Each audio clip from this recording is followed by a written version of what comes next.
Welcome to the शिक्षा सिद्धि study hub. Part 5 करेंगे बेटा इस सीरीज का। क्वेश्चन नंबर 5 करेंगे आज, जो कि आपका है इंपॉर्टेंट क्वेश्चन। मेन समस्या समाधान में मध्यस्थता और समझौते का अर्थ। अब इसमें आपको क्या पढ़ना है कि प्रॉब्लम जो है, संघर्ष जो हो रहा है, उसे कैसे क्या है सॉल्व किया जाए, उसका क्या नतीजा निकाला जा सकता है कि दोनों ही पक्ष मान जाए, लड़ाई ना हो, खून खराबा ना हो, बात रुक जाए। कि प्रॉब्लम जो भी है उसको सॉल्व करने के लिए बीच में मीडिएटर आएगा, एक बंदा आएगा जिसे मध्यस्थ कहा जाएगा। कोई भी हो सकता है, वो दो देशों के बीच लड़ाई हो रही है तो कोई एक तीसरा देश आके दोनों की बात सुलझा दे। बिचौली होता है ना, जो बीच में आके लड़ाई को सॉल्व कर दे, वो जिसे क्या कहा जाएगा, मध्यस्थता। अब इसके अर्थ पढ़ लेते हैं। मध्यस्थता क्या है बेटा? एक स्वतंत्र और निष्पक्ष व्यक्ति या संस्था जो दो या दो से अधिक पक्षों के बीच में मध्यस्थता करवाती है। क्या करवाएगी? दो लोग बहुत बुरी तरह लड़ रहे हैं, आपस में लड़े जा रहे हैं, तो कोई तीसरा बंदा आके उन दोनों की बात सुनेगा। अच्छा, तू अपनी बात बता, तू अपनी बात बता, दोनों की बात सुनेगा, फिर एक सोल्यूशन निकालेगा कि इस प्रॉब्लम में दोनों की बात सुनने के बाद क्या किया जा सकता है ना? क्योंकि दोनों गुस्से में हैं, दोनों आपस में बात करेंगे ही नहीं। तो हो सकता है ना कि कोई ऐसा समाधान, ऐसा सोल्यूशन हो जो वो तीसरा बंदा निकाल दे शांत दिमाग से बैठ के, ऐसे इस तरीके से। मध्यस्थता का उद्देश्य दोनों पक्षों के बीच समझौते कराना होता है। क्योंकि देखो, दोनों देश आपस में लड़ रहे हैं, जो पहले जाएगा समझौता करने वो झुक जाएगा। उसका माना क्या जाएगा, भाई ये तो इसने हार मान ली, इसने गिव अप करा, ये झुक गया, है ना? तो ना वो आएगा, ना वो आएगा, ना देश ए आएगा, ना देश बी आएगा आगे कभी भी। पर देश सी जो है, जो तीसरा देश होगा, वो तो आ सकता है, उसकी तो कोई इंसल्ट नहीं होगी ना, वो दोनों को बीच में आके समझौता करवा सकता है। तो इसमें क्या है, मध्यस्थता का उद्देश्य पक्षों के बीच में समझौता करवाना, दोनों पक्षों के बीच में समस्या का समाधान निकालना। देखो, जब दोनों बैठेंगे ना, एक टेबल पे आते हैं और बीच में एक मीडिएटर आता है, तो ना सोल्यूशन निकलने के चांसेस है। क्योंकि अब दोनों देश आके बात करेंगे, दोनों देश या दो समुदाय या दो व्यक्ति, कोई भी है चाहे, आप बात करेंगे ना जब, तो बातों से ना समस्या का समाधान निकल जाता है। जब भी आप टेबल पे बैठोगे ना, तो प्रॉब्लम का सोल्यूशन निकल जाएगा। लड़ने से तो बेहतर ही है कि आधी बात तुम हमारी मान लो, आधी हम तुम्हारी मानते, लड़ाई नहीं होगी। क्योंकि लड़ाई अगर होती है तो दोनों का ही नुकसान है। उसके बंदे भी मरेंगे, उसके देश की सेना भी मरेगी, इस देश की सेना भी मरेगी, उसका भी नुकसान आर्थिक और हमारा भी। तो बेहतर यही है कि समझौता कर लो। अब समझौता सेम मीनिंग है, दो या दो से अधिक पक्षों के बीच में सहमति करवाना, किसी भी तरीके से सहमति करवा देना, समझौता करवा देना। समझौता के पक्ष के अधिकार और जिम्मेदारियों का निर्धारण करना। दोनों के बीच में ना कोई भी भेदभाव ना करो, दोनों की बात इक्वली सुनो और दोनों के बीच में समझौता करवाओ। समझौते का उद्देश्य क्या है? समस्या का समाधान निकालना, पक्षों के बीच में शांति की स्थापना करना। दो बंदे लड़ रहे हैं, तीसरा बंदा बीच में आके उनके बीच क्या है, लड़ाई को सॉल्व करवा दे। अब क्या है, मध्यस्थता और समझौते की विशेषता। अब इसका मेन काम क्या है, विशेषता क्या है?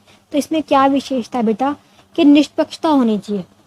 ठीक है, एक देश यहाँ पे है और दूसरा देश यहाँ पे, दोनों आपस में बुरी तरह लड़ रहे हैं, तो जो तीसरा देश आएगा ना, इसका मेन काम है ऐसा ना करे कि इसके देश ए से, देश पहला जो इससे अच्छा संबंध है तो इसका पक्ष ले ले, या फिर दूसरे वाले से तो उसका पक्ष ले। पक्षपात नहीं होना चाहिए, निष्पक्ष रूप से जो बात सच है, जो सत्य है, जो न्यायपूर्ण है, उस पर रहो तुम। स्वतंत्र रूप से क्या है, अपना डिसीजन ले, ऐसा ना और दबाव में डिसीजन ले रहा है। दोनों की सहमति होना जरूरी है, समझौता होना जरूरी है, शांति होना जरूरी है। मध्यस्थता और समझौते के लाभ। अब देखो लाभ क्या है, अगर ये तुम चीज कर रहे हो तो इसका बहुत बेनिफिट है, क्योंकि लड़ाई रुक जाएगी ना, समस्या समाधान निकालने में मदद मिलती है, जो भी सोल्यूशन है ना उसे निकालने में मदद मिल जाएगी। अगर आप आके तीनों इस टेबल पे बैठ रहे हो तो पक्षों के बीच में संबंध सुधरेंगे, बातचीत से देखो संबंध सुधर जाएंगे, समय और पैसा बच जाएगा। देखो लड़ने में कितना समय लगेगा और कितना पैसा जाएगा, वो दोनों चीजें आप बचा सकते हो। बात करके समझौता कर लो। न्यायिक प्रक्रिया से बचना पड़ेगा। अगर ये कोर्ट में केस जाता है, दो बंदे लड़ रहे हैं बुरी तरह से, कोर्ट में केस जाएगा तो न्याय प्राप्ति में कोर्ट में बहुत लंबा समय लगेगा। कोर्ट की जो प्रक्रिया बहुत खतरनाक जाएगी, और वो कोर्ट क्या फैसला दे तुम कुछ नहीं कर सकते। तो ये कि उससे बचने के लिए तुम खुद ही बैठ के समझौता कर लो, है ना? मध्यस्थता और समझौते के उपयोग कब होता है बेटा? इन सब चीजों का पारिवारिक विवादों में। मान लो पति पत्नी की लड़ाई हो गई तो कोई बड़ा आके बीच में समझौता करवा दे। सास नंद की लड़ाई हो रही है, बहू सास की हो रही है, और बहू और नंद की हो रही है, आपस में घर परिवार की लड़ाइयों में क्या है, समझौते करवाए जाते हैं पंचायतों में बैठ के। पंचायतें बैठती हैं इन टॉपिक्स पे। व्यापारिक विवाद, बिजनेस में भी लड़ाई हो गई, दोनों कंपनी के बीच में विवाद हो रहा है कि भाई तुमने गलत करा, तुमने गलत करा, तो बैठ के बात कर लो। सामाजिक विवाद समाज में हो रहा है, राजनीतिक विवाद पार्टीज के बीच में हो रहा है। इस प्रकार मध्यस्थता और समझौता समस्या समाधान में एक महत्वपूर्ण क्या है भूमिका निभाते हैं, बहुत बड़ी भूमिका निभाते हैं। अब बेटा इसमें क्या है, समस्या समाधान में समझौता या मध्यस्थता की भूमिका बहुत अधिक होती है। मध्यस्थता और एक अभिन्न क्या है प्रक्रिया है, इंपॉर्टेंट है, जिसमें दो के देशों के बीच में मध्यस्थता कराई जाती है, समस्या का समाधान निकाला जाता है। मध्यस्थ की भूमिका क्या है, अब देखो बेटा आप सब कुछ देख लिया। अब मध्यस्थ जो आएगा ना, बंदा जो बीच में सुलझाने वाला आएगा, जो बिचौलिया बैठेगा, उसकी भूमिका क्या है, किसी प्रकार का कोई भी क्या है पक्षपात ना करे, वो बंदा पक्षों के बीच में संबंध स्थापित करवाए, दोनों के बीच में क्या है बातचीत करवाए, समस्या की जड़ को पहुंचे। जड़ क्या है ना, समस्या कहाँ से आ रही है, लड़ाई का कारण क्या है, वो ये देखे कि भाई क्या कारण है। पक्षों को एक दूसरे की बात सुनने का मौका देना कि भाई तुम चुप हो जाओ, लड़ो मत, उसकी बात भी सुन लो, क्या पता वो सही कह रहा हो, क्या पता गलती तुम्हारी तरफ से हो, बात अगर तुम उसकी सुनते हो तो तुम्हारा भी मन हो जाए कि भाई हाँ वो सही कह रहा है। दोनों की एक दूसरे की बात को सुनाना, प्रॉब्लम की जड़ तक जाना, संबंध स्थापित करवाना दोनों के बीच और खुद के तुम्हारे उसके बीच के, तुम सब बैठ के ढंग से बात कर सो। समस्या के लिए रास्ता निकालना, जो भी प्रॉब्लम है उसको कैसे समाधान निकालना है, समाधान का रास्ता निकालना, पक्षों के बीच में समझौता करना, लास्ट में समझौता करवाना कि देखो भाई इस टॉपिक पे तुम मत लड़ो। मान लो जल के ऊपर विवाद है, दो राज्य का विवाद चल रहा है, लड़ रहे हैं नदी के पीछे कि ये पानी हमारा है, ये पानी हमारा है, तो किया ये जा सकता है कि तुम आधा पानी तुम्हारा ले लो, आधा पानी तुम ले लो, यही तो निकलेगा समझौता, कि आधा पानी तुम्हारा आधा तुम्हारा, इतने से इतने समय तक तुम्हारा, इतने से इतने समय तक तुम्हारा, ऐसे ये हो सकता समझौता। तो जड़ तक देखा जाता है कि क्या जड़ है उस प्रॉब्लम की, क्या मेन प्रॉब्लम है और क्या क्या है। ठीक है, अब बेटा इसके ना चरण देखने हमें कि जो पूरा ये चलेगा ना प्रोसेस समझौता करवाने का, जिसमें एक देश आएगा यहाँ, दूसरा देश आएगा यहाँ, और बीच में कोई तीसरा देश होगा जो बिचौलिया होगा, वो समझौता करेगा। जैसे व्यक्ति भी हो सकते हैं, ये कोई एक व्यक्ति है, दूसरा व्यक्ति और तीसरा कोई व्यक्ति है जो इनके बीच में समझौता करवाने आया है। तो उसके स्टेप्स कितने हैं, ये सारे स्टेप्स आपको पेपर में लिखने हैं।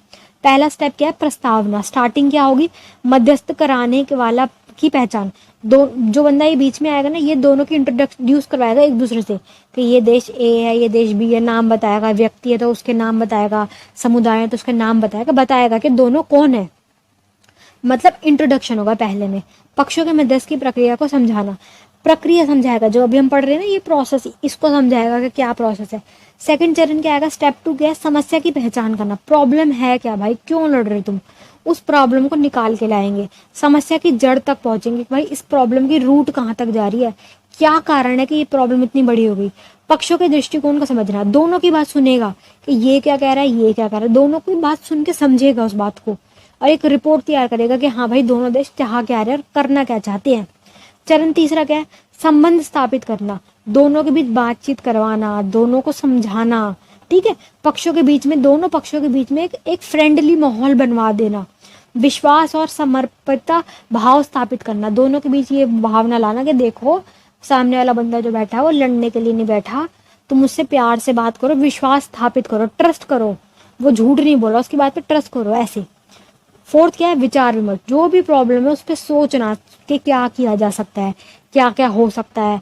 मान लो जमीन पे विवाद है तो उस पर सोचो ना, ऑल्टरनेटिव क्या क्या निकल रहा है, जमीन के कितने हिस्से तुम कर सकते हो, तुम नई प्रॉपर्टी खरीद लो, क्या क्या किया जा सकता है, उससे रिलेटेड सारे टॉपिक पे बातचीत करना, थिंकिंग करना, पक्षों के बीच विचार विमर्श करवाना, बात करवाना। ठीक है, विचार विमर्श करवाना, समाधान के लिए रास्ते निकालना कि क्या क्या सोल्यूशन निकला जा सकता है।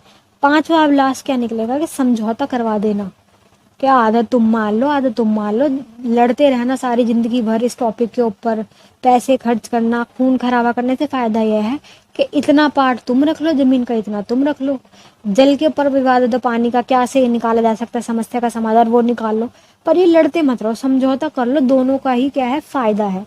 पक्षों के बीच समझौता कराना, समाधान पर सहमति बनाना कि जो भी समाधान निकला उस पर सहमति, दोनों ये ना बोले कि भाई मेरे साथ गलत हुआ या मेरे साथ गलत हुआ, दोनों को ना समझा बुझा के मना लेना कि भाई ये ही नतीजा निकल के आ रहा है और कोई नतीजा नहीं है, कोई और रास्ता ही नहीं है, वरना तुम सारी जिंदगी लड़ते रह जाओगे, इसलिए चुपचाप से मान जाओ इस बात को। ठीक है, समाधान पर प्रस्तावना, समाधान की प्रस्तावना करना मतलब बता देना दोनों को कि ये निकल के आया है। पक्षों के समाधान के बारे में जानकारी देना। जो भी सोल्यूशन निकल के आएगा उन्हें बताना कि भाई ये ही इस प्रॉब्लम का सोल्यूशन है और कोई सोल्यूशन नहीं है। 7वां चरण क्या है बेटा? समाधान को लागू करना, मतलब जो भी है उसे लागू कर देना। समाधान को लागू करना, पक्षों के समाधान के अनुसार कार्य करना। जो भी बात उसने बात करी है ना, जो रूल है, जो मतलब फिक्स हुआ है, जो डील डन हुई है लास्ट में, उसको फॉलो करवाना। ये ना हो कि घर जाके भूल गए, मान ही नहीं रहे उस बात को, नहीं, आपको मानना पड़ेगा। ठीक है, चलिए बेटा, पूरा का पूरा समस्या समाधान क्या है, क्या उसका प्रोसेस है, पूरी प्रक्रिया क्या है, मीडिएटर की क्या भूमिका है, उसे क्या क्या करना है, वो पूरा मैंने समझा दिया। पॉइंट टू पॉइंट आपको अपने पेपर में लिखना है।